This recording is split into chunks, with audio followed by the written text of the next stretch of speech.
प्रभु राम देव भगवान अल्लाह खुदा ईश आदि नाम एक ही शक्ति के हैं। वो कैसा है, कहां है, कैसे मिलता है, किसने देखा है? ये प्रश्नवाचक चिन्ह पूर्ण रूप से हटाने के लिए अवश्य सुनिए जगत गुरु तत्वदर्शी संत रामपाल जी महाराज के अमृत वचन, सर्व पवित्र धर्मों के पवित्र शास्त्रों के आधार पर।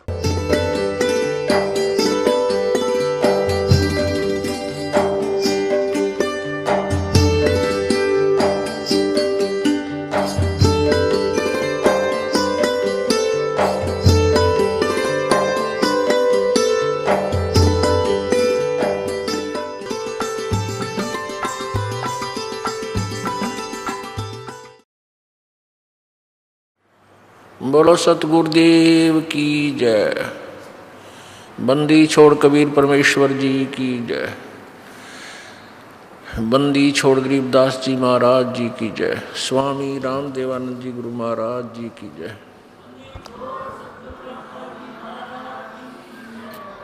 सर्व संतों की जय, सर्व भक्तों की जय, धर्मी पुरुषों की जय। श्री काशी धाम की जय, श्री छुडानी धाम की जय, श्री करौथा धाम की जय, श्री बरवाला धाम की जय। सत साहिब गरीब नमो नमो सतपुरुष को नमस्कार गुरु की नहीं। सुर नर मुनि जन साधुआं संतों सर्वसदी नहीं। सतगुरु साहिब संत सब दंडोतम प्रणाम। आगे पीछे मध्य हुए तिनको जा कुर्बान। निराकार निर्विषम काल जाल वैभंजनम निर्लेपम निज निर्गुणम अकल अनुबेशोन्दनम। सोहम सुरति समाप्तम सकल समाना निर्तलय। उज्ज्वल हिरंबर हरदमम बेपरवा अथाह वार पार नहीं मज्जतम। गरीब जो सुमरह सिद्ध होई गणनायक गलताना। करो अनुग्रह सोई पारस पद परवाना। आदि गणेश मनाऊं गणनायक देवन देवा। चरण कमल लो लाऊं आदंत करूं सेवा। परम शक्ति संगीतम रिद्धिदाता सोई। अवगत गुण अतीतम सत्य पुरुष निर्मोही। जगदम्बा जगदीशम मंगल रूप मुरारी। तन मन अर्पों शेषम भक्ति मुक्ति भंडारी। सुर नर मुनि जन ध्यावे ब्रह्मा विष्णु महेशा। शेष सहस मुख गावे पूज्य आदि गणेशा। इंद्र कुबेर सरीखा वरुण धर्म राय जावे। समर्थ जीवन जी का मन इच्छा फल पावे। 33 कोटि अदारा जावे शेष 88। उतर भव जल पारा कट है यम की फांसी। 33 कोटि अदारा जावे शेष 88। उतर भव जल पारा कट है यम की फांसी।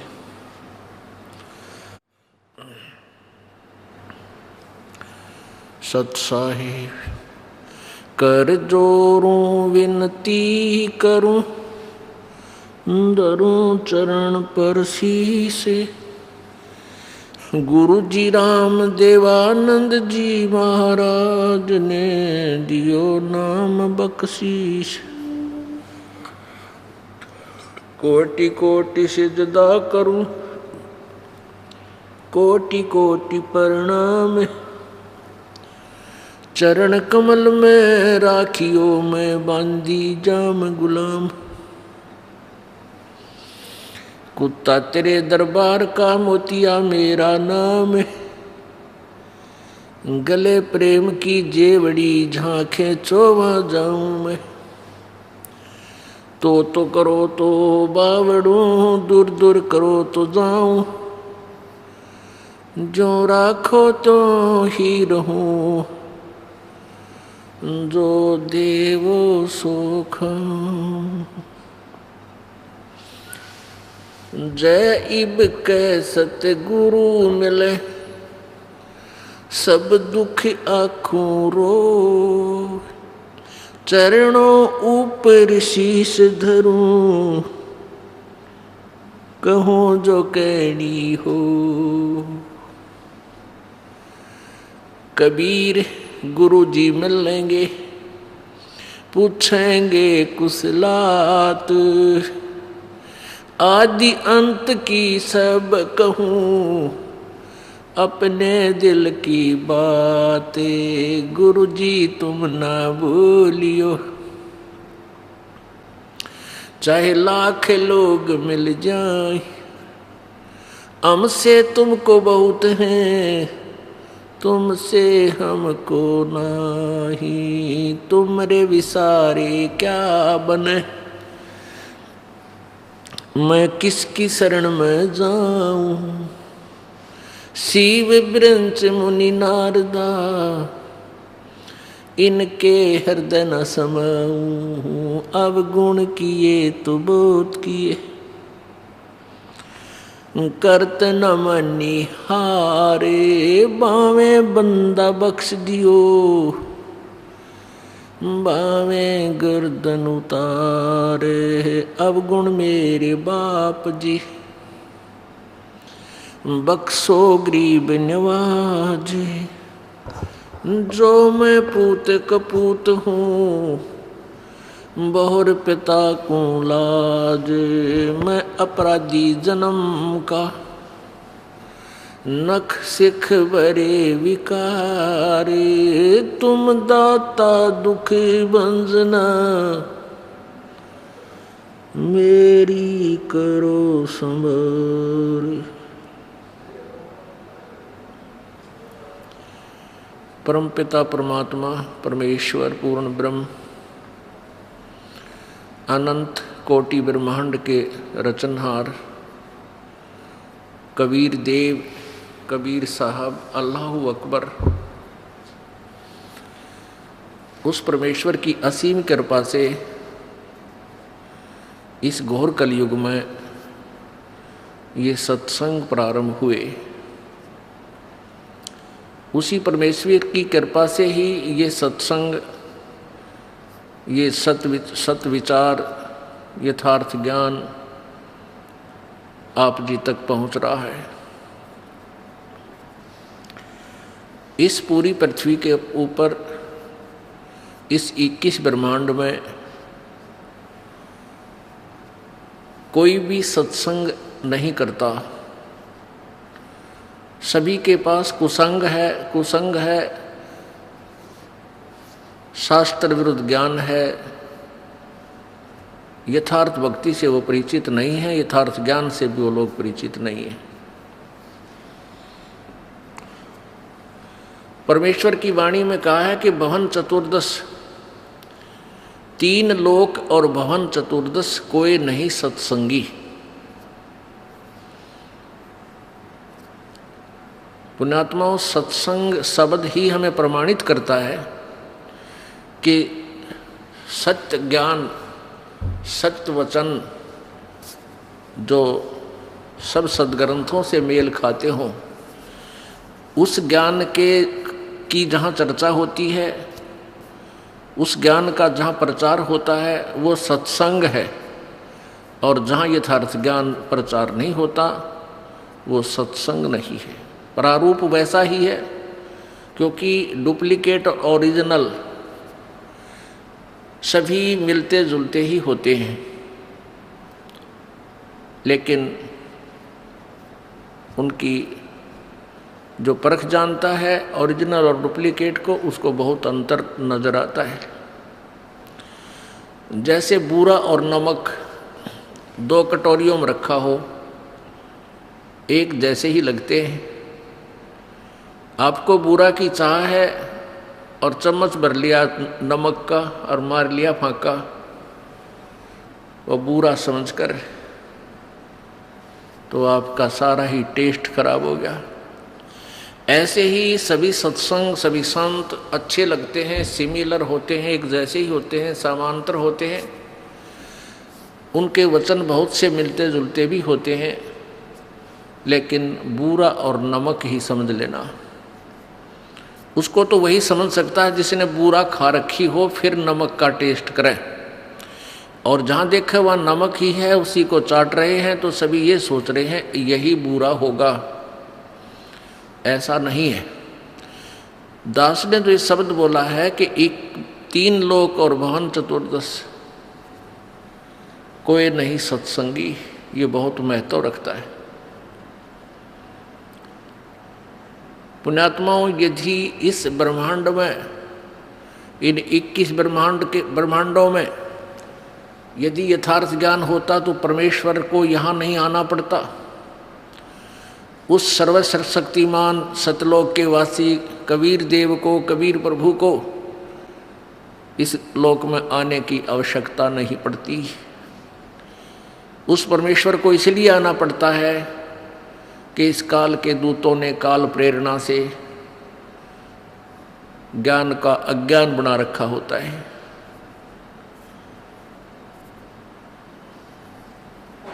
वो परमात्मा पूर्ण ब्रह्म, सर्व सृष्टि रचनहार, कुल मालिक कबीर देव, कबीर साहब अपनी प्यारी आत्माओं को अपने निज ठिकाने का, अपने मूल निवास का ज्ञान स्वयं ही कराते हैं। वो परमात्मा आकर के अपनी जानकारी आप ही बताते हैं। और कोई भी पृथ्वी पर ब्रह्मांड में यथार्थ ज्ञान से परिचित नहीं होता।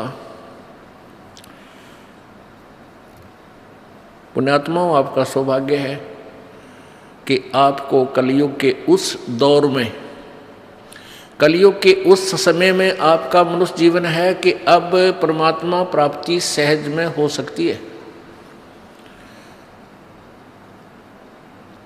इसका कारण क्या है? परमेश्वर कबीर जी अपने सत्यलोक से चलकर यहाँ रूपांतर करके आते हैं। इस काल को धोखा देते हैं, वो पहचान नहीं सकता कि ये पूर्ण परमात्मा है। यहाँ एक साधारण से मनुष्य का रूप धारण करके वो परमात्मा यहाँ प्रकट होते हैं। कभी अपने पुत्र सहजदास का, कभी जोगजीत का, कभी ज्ञानी का रूप बनाकर वो रह रहकर अपने बच्चों को संभालने के लिए इस काल के लोक में आते हैं।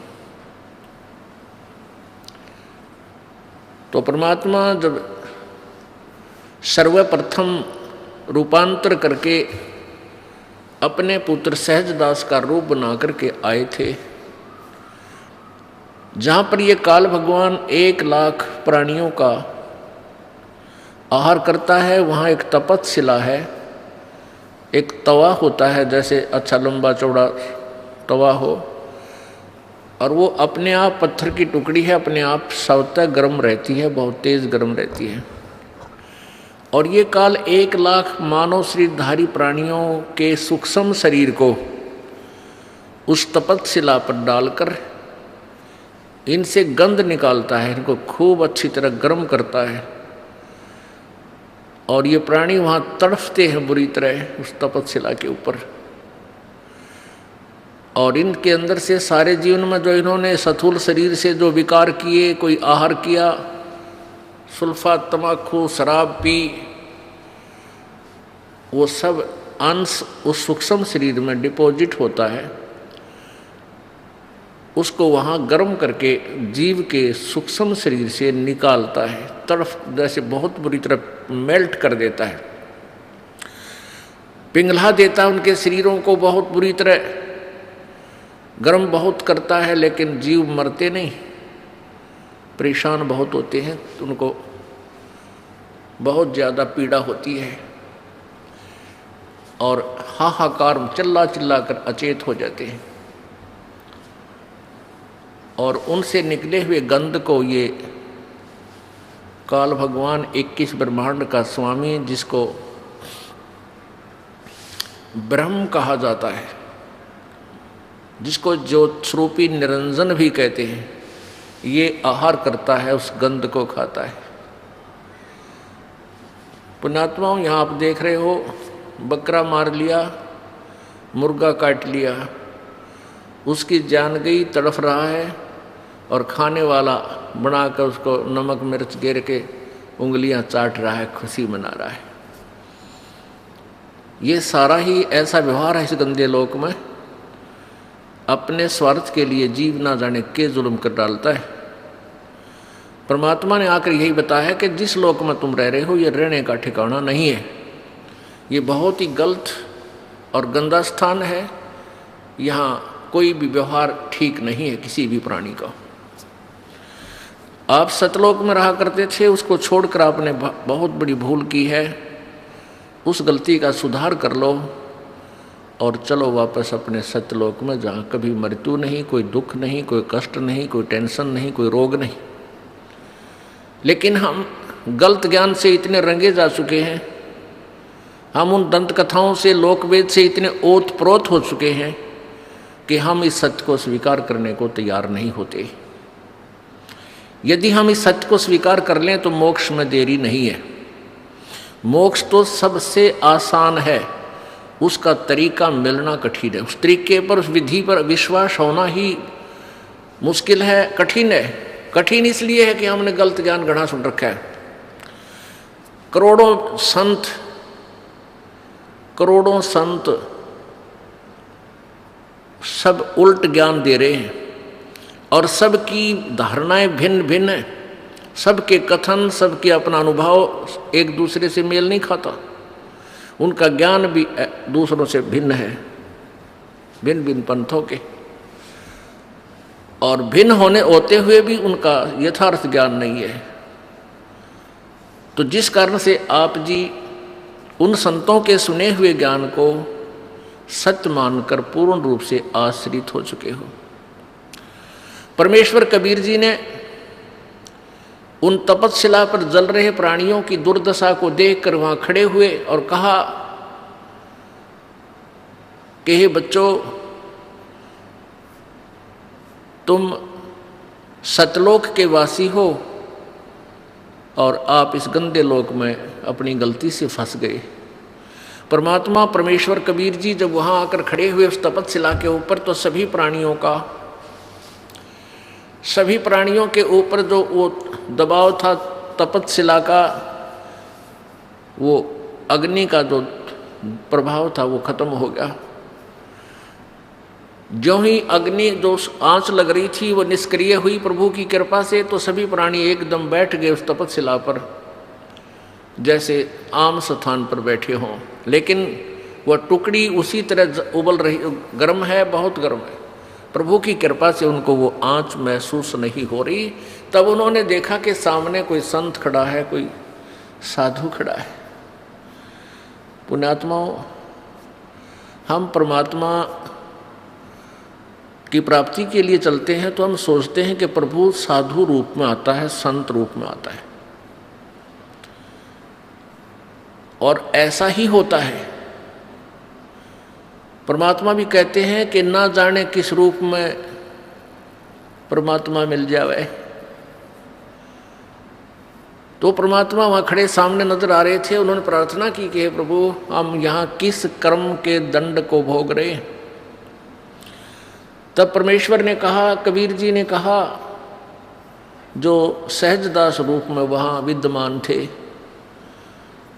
कि बच्चों, तुमने सतलोक में एक गलती की थी। उस परमेश्वर ने वहां सृष्टि रचना सुनाई।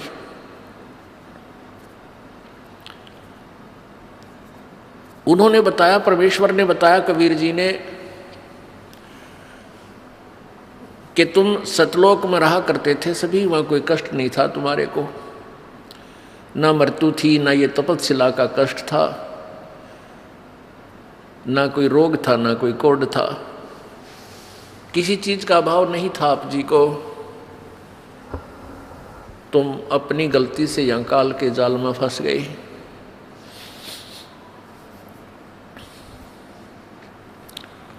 परमेश्वर कबीर जी ने सृष्टि रचना सुनाई। वो सृष्टि रचना ये दास आपको सुनाएगा। परमेश्वर द्वारा दिया हुआ ज्ञान इस दास के वचनों में।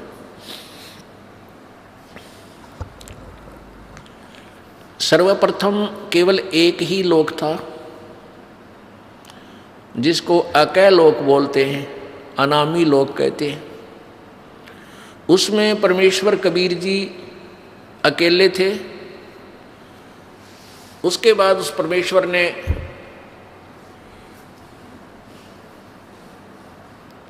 एक से अनेक होने का ख्याल किया। उसके लिए उस परमेश्वर ने अकय लोक से नीचे के 3 लोकों की और रचना की। वो लोक हैं अकय लोक से नीचे का अगम लोक, उससे नीचे का अलख लोक, उससे नीचे का लास्ट वाला चौथा लोक जो है, यानी अनामी अलग अकय लोक से अलग वो तीसरा लोक, और कुल मिलाकर चौथा लोक जो है वो सत्यलोक है। उसी पूर्ण परमात्मा ने, पूर्ण प्रभु ने, कबीर देव ने, कबीर साहब ने अपने ही अन्य 3 रूपांतर और किए। अगम लोक में वो अगम पुरुष कहलाता है, अलख लोक में अलख पुरुष, और सत्य लोक में वो सत्य पुरुष। एक ही परमात्मा अपने 3 रूप बनाकर वहां विराजमान है। परमेश्वर ने सर्वप्रथम सतलोक की रचना की, सतलोक के अंदर सृष्टि रचना की। अपनी शब्द शक्ति से 16 पुत्रों की, अपनी प्रथम वचन से 16 द्वीप, 16 स्थान अलग अलग परमात्मा ने बनाए। फिर 16 शब्दों से, 16 वचनों से 16 पुत्रों की उत्पत्ति की, और उन सबको कहा कि तुम अपने अपने द्वीप में अलग अलग रहो। उसके पश्चात परमेश्वर ने, कबीर जी ने अपने पुत्र उन 16 में से जो अचिंत है उससे कहा कि अचिंत आप अन्य रचना आप करो। अब अचिंत ने परमेश्वर से प्राप्त शक्ति के आधार से इस अक्षर पुरुष अर्थात परब्रह्म की उत्पत्ति की।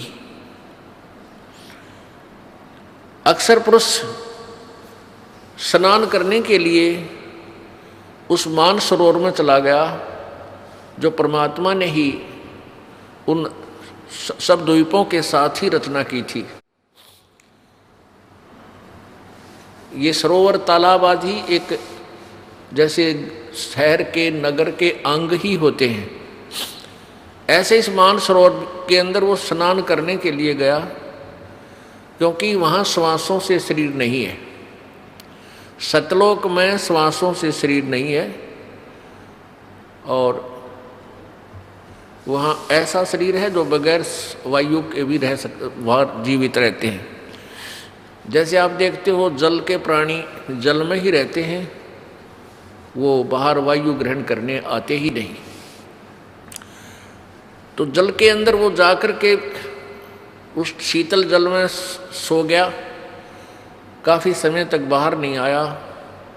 तब परमेश्वर कबीर जी ने, उस पूर्ण ब्रह्म ने, सत्य पुरुष ने, सतलोक के मालिक ने उस सरोवर से जल लिया, उसको अपनी शब्द शक्ति से एक अंडा बना दिया, और एक वचन से उसके अंदर एक आत्मा, अपने ही अंदर से एक आत्मा प्रवेश की। उस अंडे को जल में छोड़ दिया। वो अंडा गड़गड़ गड़गड़ करता हुआ जो जल के नीचे जाने लगा, उसकी आवाज़ से उस अक्षर पुरुष अर्थात परब्रह्म की निंद्रा भंग हो गई। जो ही उसने उठकर देखा, जिसकी अधूरी नींद कोई जाग जाता है तो उसको थोड़ा सा क्रोध होता है, और किसी आवाज़ से उठ जाता है तो उसकी तरफ उसका आकर्षण होता है, और उसके प्रति उसको कुछ अक्षुब्ध होता है, दुख होता है। तो उस क्रोध के दृष्टि से, उस क्रोध दृष्टि से देखा, उसके क्रोध के तेज से वो अंडा 2 भाग हो गया, और उसमें से वो ज्योत स्वरूपी निरंजन ये ब्रह्म, जिसका वास्तविक नाम कैल है, कैल काल, ये आगे चल के प्रसिद्ध हुआ, तो वो ज्योति निरंजन ब्रह्म निकला। आकाशवाणी की परमेश्वर ने कि तुम अक्सर पुरुष, तुम निंद्रा में थे, तुझे जगाने के लिए सब ये क्रिया करनी पड़ी, तुम दोनों बाहर आओ।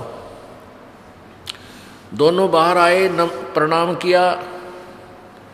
परमेश्वर ने कहा कि जाओ तुम दोनों अचिंत के द्वीप में रहो। आदेश पाकर के ये दोनों वहां चले गए अचिंत के द्वीप में। उसके बाद परमात्मा ने कहा कि अचिंत, तेरे बस का नहीं है सृष्टि रचना करना, आगे से सब रचनाएं मैं स्वयं करूंगा। परमात्मा ने ये लीला इसलिए की थी कि ये बालक कहीं बाद में अपना जीवन कर्म ना बिगाड़ लें, इनकी फड़क निकाल दूं, इनका भ्रम मिटा दूं कि समर्थ ही कार्य सब कर सकता है, जीव के बस का नहीं। अचिंत चुपचाप बैठा रहा, अक्सर पुरुष वहां जा करके सो गया, उसके बस की बात नहीं, इसको कैसे जगाऊं। तो जीव जीव ही रहेगा और पीव पीव ही है, परमात्मा परमात्मा ही होता है। इसलिए परमेश्वर ने कहा कि अब तुम बीच में टांग मत अड़ाना, तुम्हारे बस का नहीं है कुछ भी, मैं स्वयं ही सब करूंगा। इससे परमात्मा ने उसके बाद हम सभी आत्माओं को, असंख्य आत्माओं को अपनी वचन शक्ति से वहाँ सतलोक में भर दिया। हम सभी वहाँ आनंद से रहने लगे। वहाँ कोई दुख नहीं था, कोई कष्ट नहीं था, किसी चीज़ का अभाव नहीं था। सब भंडारे भरे रहते हैं, काजू किस्मत सेब संतरे, वहाँ के जो फल हैं, मेवा है, वो सदाबहार बाग हैं। अमृत आहार है, अमृत ही वहाँ का जल है। और कोई काम नहीं, ये नाड़ी वाला शरीर नहीं, शुक्रम अकायम ऐसनाविरम। वहाँ हमारा जो शरीर है वो बगैर स्नायु का है, और ये माता पिता के योग से बने हुई शुक्र से बना हुआ हमारा शरीर नहीं है। तो वहाँ कोई रोग नहीं, कोई बीपी हाई ना, कभी लो नहीं, किसी प्रकार का कोई शुगर नहीं, ना वहाँ कैंसर, ना फेफड़े खराब हो, ना गुर्दे खराब हो, कोई भी कष्ट नहीं, किसी चीज़ का अभाव नहीं, कोई काम नहीं, सुंदर आहार, सदाबहार बाग, हर चीज़ वहाँ उपलब्ध रहती है। चार मुक्ति जहाँ चंपी करती माया होरी दासी, दास गरीब अभय पद पर से वहाँ मिले राम अविनाशी। वहाँ जहाँ जैसे यहाँ की चौथी मुक्ति ब्रह्मलोक में जाना होता है, वहाँ पर अपने पुण्यों के आधार से कुछ दिन स्वर्ग के अंदर वो सुविधाएँ जो प्राप्त हैं, जैसे होटल में जाके अपनी ही पूंजी से ये प्राणी सुविधाएं प्राप्त करता है, और पूंजी समाप्त होने के बाद फिर अपने कर्म क्षेत्र में आ जाता है जहाँ वो काम करता है। इसी प्रकार स्वर्ग, महास्वर्ग, चौथी मुक्ति जो प्राप्त करते हैं यहाँ की साधना से, वो ऐसा समझो जैसा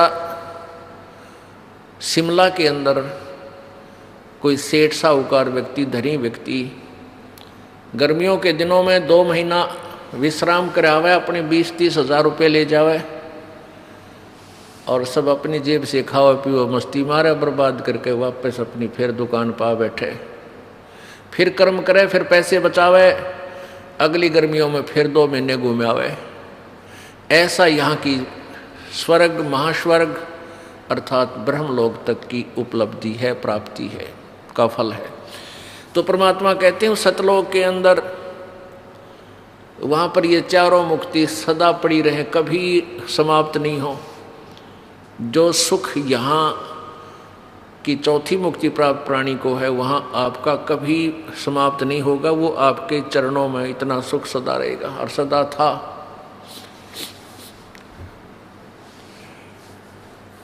कुछ दिनों के बाद क्या हुआ कि इस ज्योति निरंजन काल के मन में एक खुरापात उत्पन्न हुआ।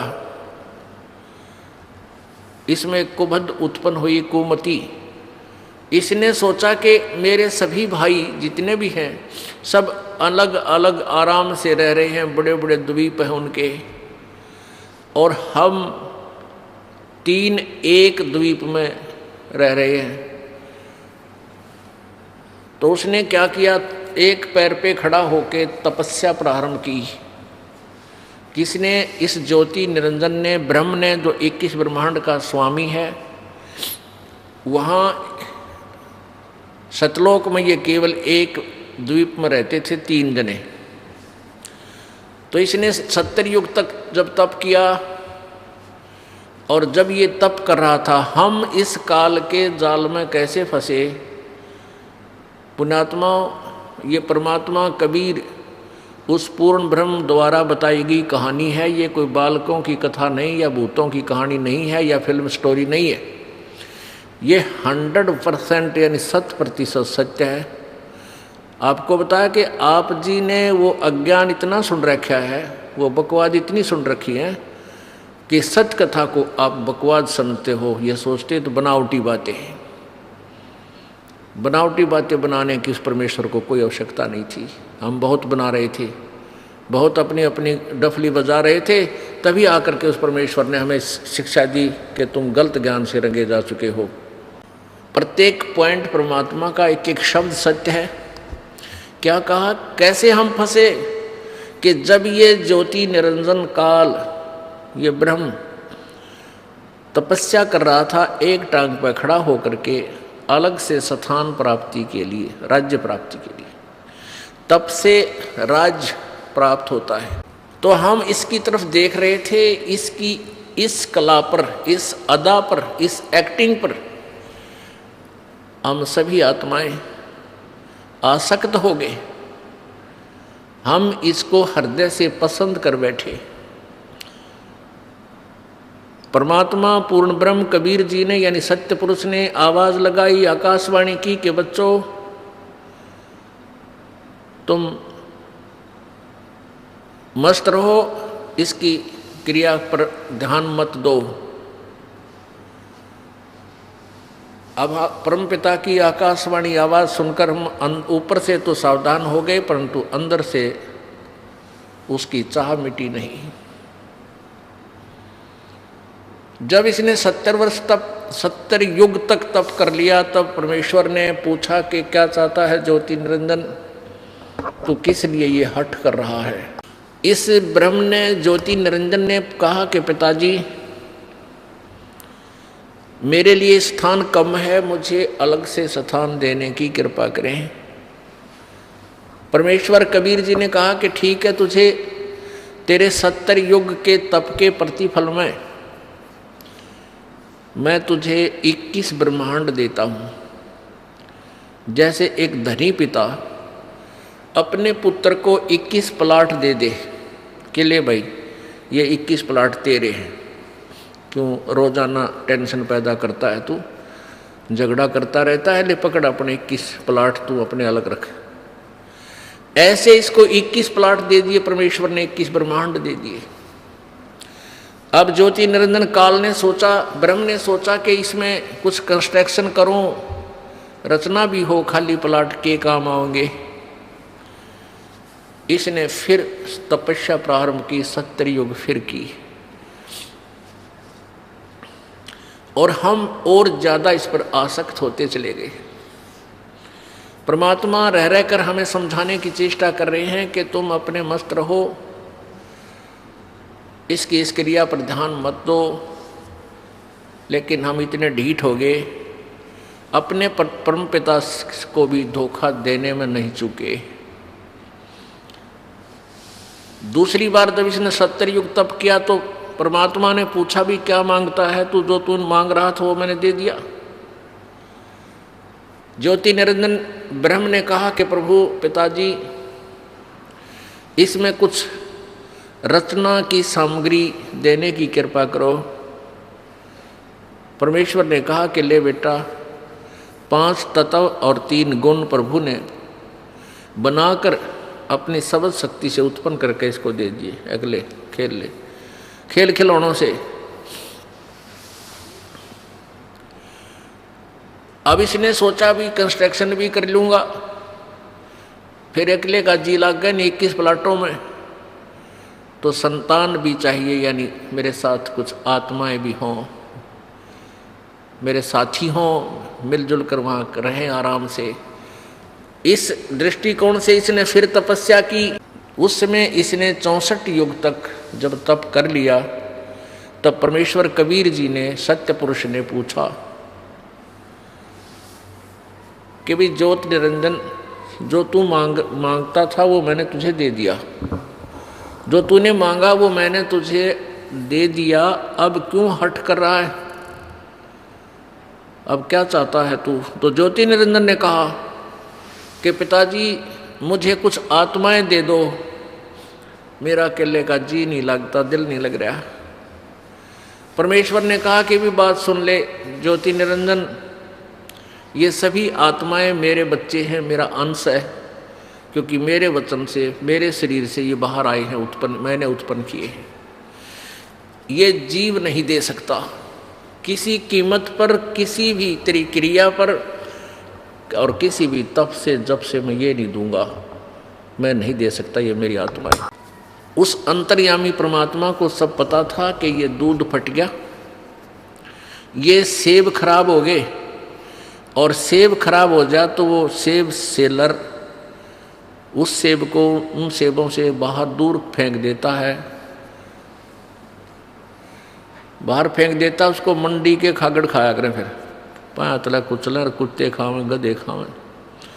तो ऐसे हम सभी आत्माएं उस परमात्मा की दृष्टि से गिर गए, हम पतिव्रता पद से गिर गए, क्योंकि हम इस ज्योत निरंजन को अंतर आत्मा से चाहने लगे, और पिताजी के कहने के बावजूद भी हमने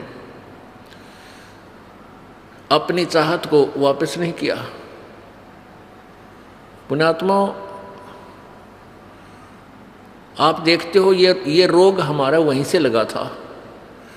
ये आप देखते हो, ये हीरो और हीरोइन, अभिनेता अभिनेत्री अपने रोजी रोटी के लिए नाचना कूदना, चटक मटक डायलॉग बना बना के इसे गाँव में नाच बजावे, और हम उनके ऊपर आसक्त हो जाते हैं, ये युवा बच्चे।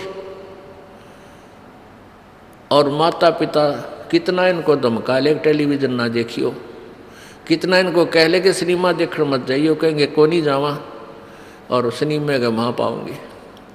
यहाँ इस बरवाला में, हिसार में या कहीं आसपास पता लग जाए युवा बच्चों को कि वहाँ हिसार में कोई अभिनेत्री आई है या कोई अभिनेता, ये नाच कूद करनी है, फिल्मों में कार्य करने वाले ये आया है, तो देखे इनका जम घटे, भगवान इतने इकट्ठे हो जाएंगे, कहाँ से खड़ा है हैं, आधा किलोमीटर दूर से एडी ठाठा देखे जा, वो खड़ा स्टेज पर, वो खड़ी, और लेना एक ने देने दो, सारा दिन धक्के खा के और उल्टे आ जा। तो बेमतलब वो अपने पैसे के लिए, अपनी रोजी रोटी के लिए उछल कूद कर रहे, और हम फ्री में उनके लिए वहाँ धक्के खाते आन रहे। तो ये रोग हमारे वहाँ लगा था। तो हम अपने उस मूल मालिक ने, उस परम पिता पर आसक्त रहे नहीं, जो सारे सुख देता, कोई रोग नहीं, कोई दुख नहीं, कोई किसी की मृत्यु नहीं, किसी का बेटा मरे नहीं, किसी की बेटी मरे नहीं, और उसको छुबोल कर हम इस पे ज्योति निरंजन की इस कला पर एक पैर पर खड़ा होकर तप कर रहा। ओह देख रहे हो, देख, आप यहाँ देख लियो, इस बरवाला में कोई या शहर आसपास की तरह कोई बाबा जी, ये नकली हठ योगी, शास्त्र विरुद्ध साधक, नो पता लग जाना वह बाबा जी खड़ा तप है भाई, और 5 दिन हो गए, 10 दिन हो गए, कोई फिर महीना हो जा, तो सारा बरवाला देखने जा, सारे उसको चढ़ा का, और भाई पैर सूझ रहे हैं, मोटे मोटे पैर हो गए, और क्या होंगे उस गधे के, खड़ा रहेगा तो पैर सूझेंगे। परमात्मा ने भक्ति करने का तरीका बताया है वेदों में, गीता जी में, बिल्कुल आसान मार्ग है, सहज मार्ग है, वो तो किया नहीं।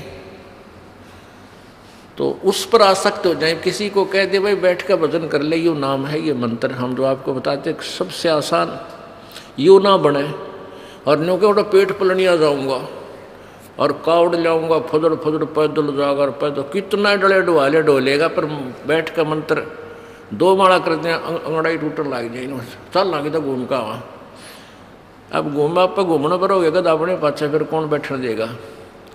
तो कहने का भाव ये कि हमारा यह बीमारी वहाँ से लगी हुई है, अब इसको हमने दोबारा सेट करना है। अब ये ज्ञान से सेटिंग होएगी। ये जो कथा आपको दास बता रहा है परमात्मा की बताई हुई है, किसी बालक का ज्ञान नहीं है। इसको आपने हृदय में लिख लेना है और तब इस ज्ञान को, अध्यात्म ज्ञान को आप समझ पाओगे, नहीं तो ऐसे ही भ्रमित रहेंगे। क्योंकि सृष्टि रचना के बिना कोई भी सिर पैर किसी शास्त्र का आप समझ नहीं सकते। ये मास्टर की है, ये मुख्य चाबी है सदग्रंथों को समझने की और आध्यात्मिक ज्ञान को जानने की।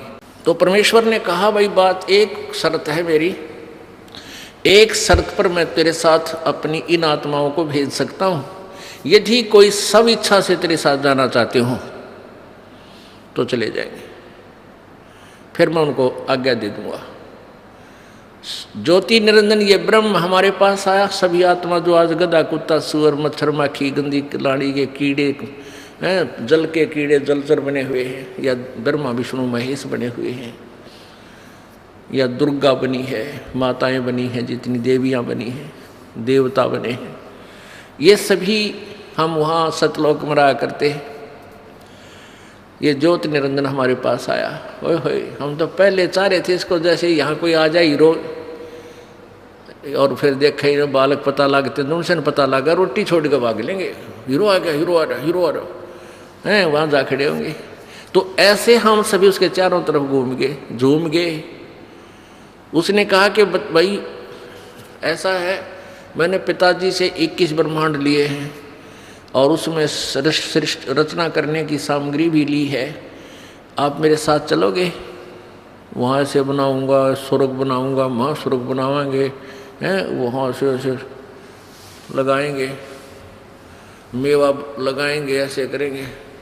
तो हमने कहा कि हम तैयार हैं, यदि पिताजी आज्ञा दे दें तो हम आपके साथ चल पड़ेंगे।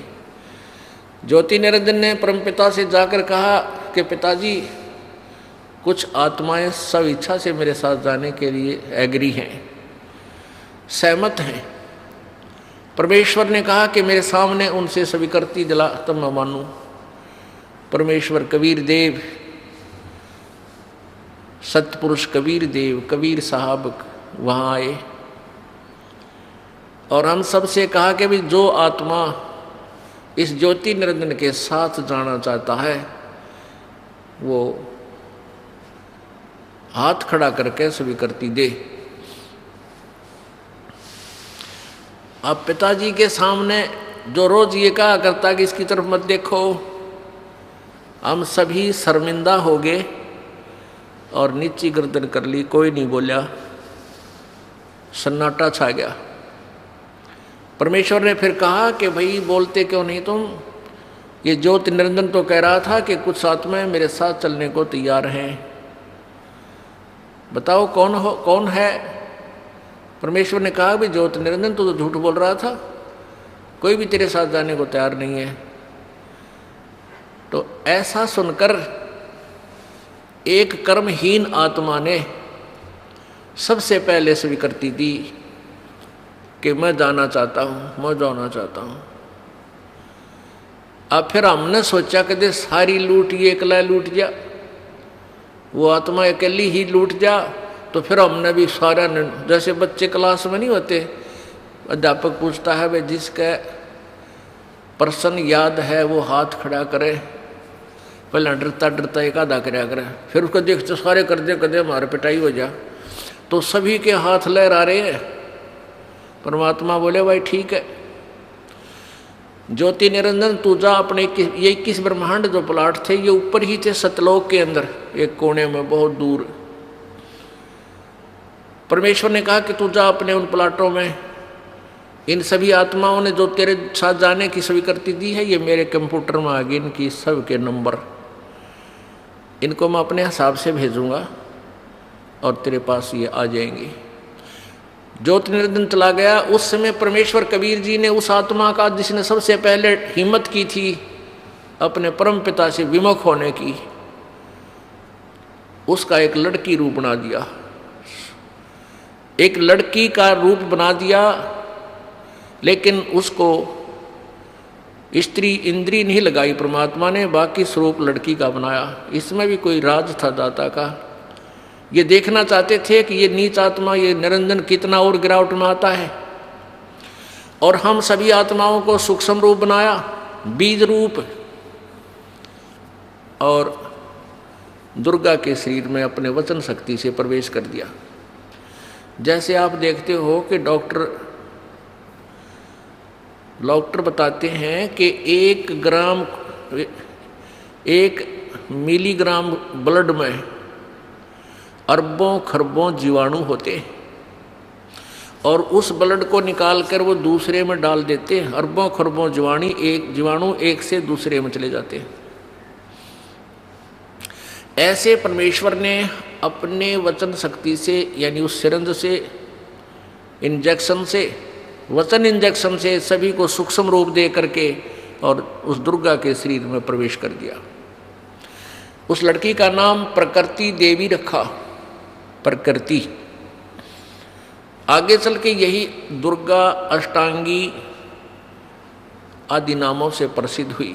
त्रिदेव जननी यही प्रसिद्ध हुई। सभी आत्माओं को उसमें प्रवेश कर दिया।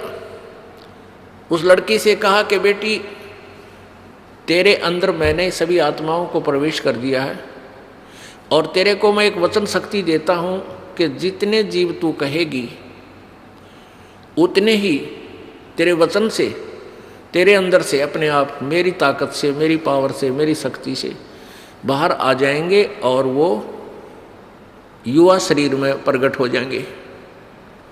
नर और मादा जितने भी तू चाहेगी बना देगी। और अपने पुत्र सहजदास से कहा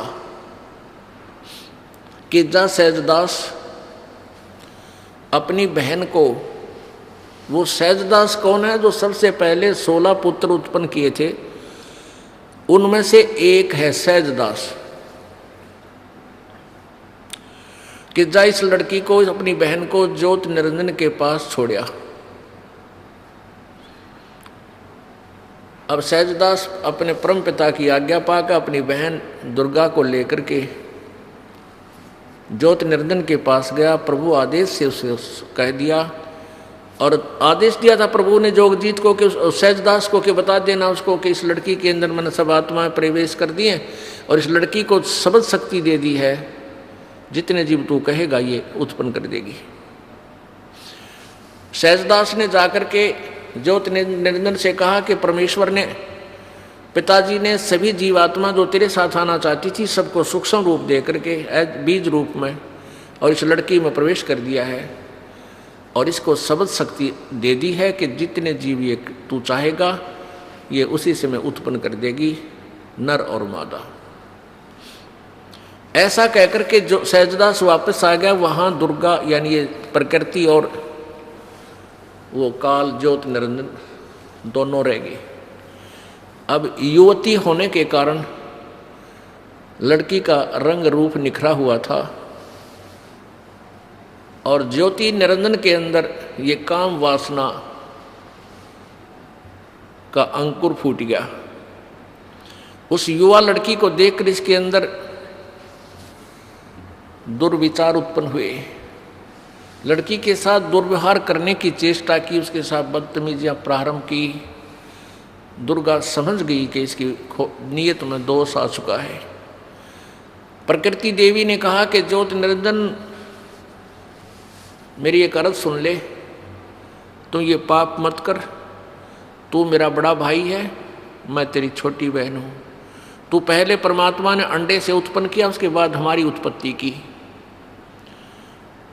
और बहन भाई का ये नाता, ये दुराचार महाघोर पाप होता है, ऐसा जुल्म मत कर। अब ज्योत निरंजन ने एक नहीं सुनी उस देवी की, हर संभव याचना भी उसने कैंसिल कर दी, रिजेक्ट कर दी, तब दुर्गा ने सोचा कि अब तेरी इज्जत के बचाव का कोई विकल्प नहीं बचा। तब उसने अपना सूक्ष्म रूप बनाया और जो ही उसने बकवादों के लिए मुंह खोल रखा था, अभद्र तरीके थे, उसके मुख के माध्यम से और पेट में पहुंच गई। वहां से प्रार्थना की, हे पिताजी, हे सत्य पुरुष, मेरे साथ ऐसे ऐसे इस ज्योति निरंजन ने बदतमीजियां की, मेरे साथ ये दुष्कर्म करना चाहता था, मैंने इसके पेट में शरण ली, मेरी रक्षा करो। तब परमात्मा मालिक को मालूम था कि न के टिड्डे देगा यो, आज तक प्रसन्न हो गए इसके साथ जाने के लिए, बैठ लिए इसकी रेल में, आगे देखो क्या जुल्म करेगा इनके साथ। पता था परमेश्वर को। तो परमात्मा पूर्ण ब्रह्म स्वयं ही अपने पुत्र जोगजीत का रूप धारण करके और वहां प्रकट हो गए इस काल के लोकों में। ये ऊपर ही थे सतलोक में। वहां जाकर कहा कि ज्योत निरंजन सुन ले आदेश परमपिता का। परमपिता बोल ही रहे थे, आज से तेरा नाम काल होगा। 1,00,000 मानव शरीरधारी प्राणियों का तो नित सूक्ष्म शरीर से का तो नित आहार करेगा। 1,00,000 मानव शरीरधारी प्राणियों से निकले उस गंध को तू नित खाया करेगा और 1,25,000 उत्पन्न करेगा। और आज से तुम्हें यहां से निष्कासित किया जाता है, चले जाइयो यहां से तुम दोनों के दोनों। अब दुर्गा ने जुल्म किया, सबसे पहले ये स्वीकृति दी, अपने परमपिता से नाता तोड़ा, इस दुष्ट के साथ जोड़ा, तो हम अपने परमपिता के हृदय से गिर गए, हम पतिव्रता पद से गिर गए, हम व्यभिचारी बन गए। तो परमात्मा ने 21 ब्रह्मांड समेत 21 ब्रह्मांड सहित दुर्गा और काल सहित उन सबको वहां से निष्कासित कर दिया। इसका वहां से विमान चला। 21 ब्रह्मांड ऐसे चल पड़े जैसे विमान चलता है मालिक का आदेश पाते ही। और सतलोक से 16 शंख कोश की दूरी पर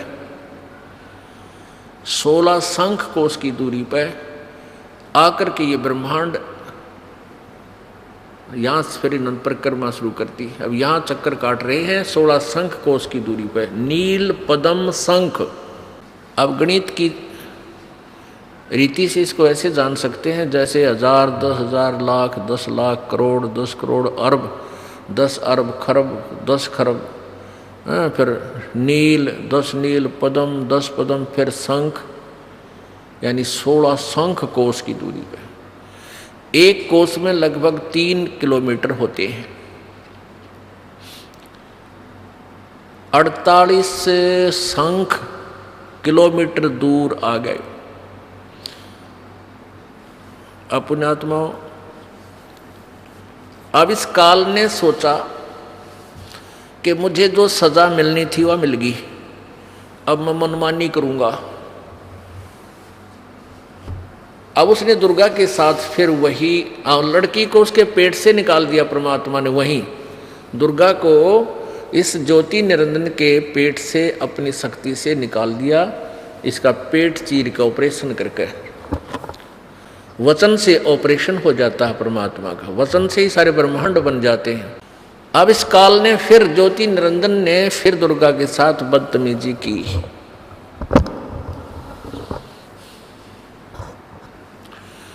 इसने फिर बदतमीजी प्रारंभ की।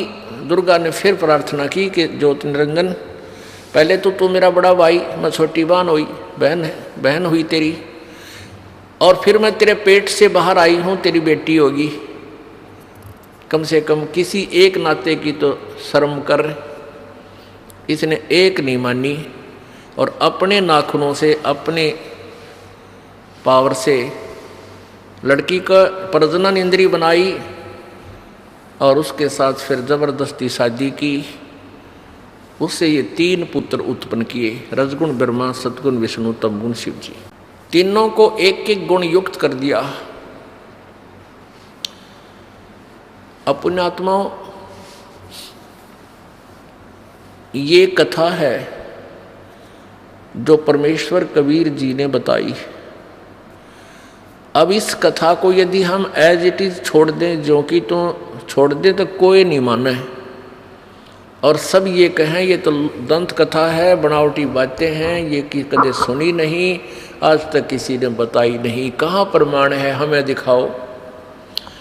तो ये दास आपको ढेर सारे प्रमाण दिखाएगा और उन्हीं सदग्रंथों में दिखाएगा जिसको आप श्रोधार्य मानते हो, एथेंटिक मानते हो, वास्तविक मानते हो। उनमें से कौन कौन से हैं? पवित्र गीता जी, पवित्र चारों वेद, पवित्र 18 पुराण, इनके अंदर और 5वां वेद जो आपको सुना रहा है ये दास, सूक्ष्म वेद ये दास आपको सुना रहा है जो परमेश्वर ने, कबीर जी ने आके बताया। और आंखों देखा उन महापुरुषों का विवरण उनकी अमृतवाणी में, वो भी प्रमाण आपको दिया जाएगा जिनको परमात्मा का साक्षात्कार हुआ है।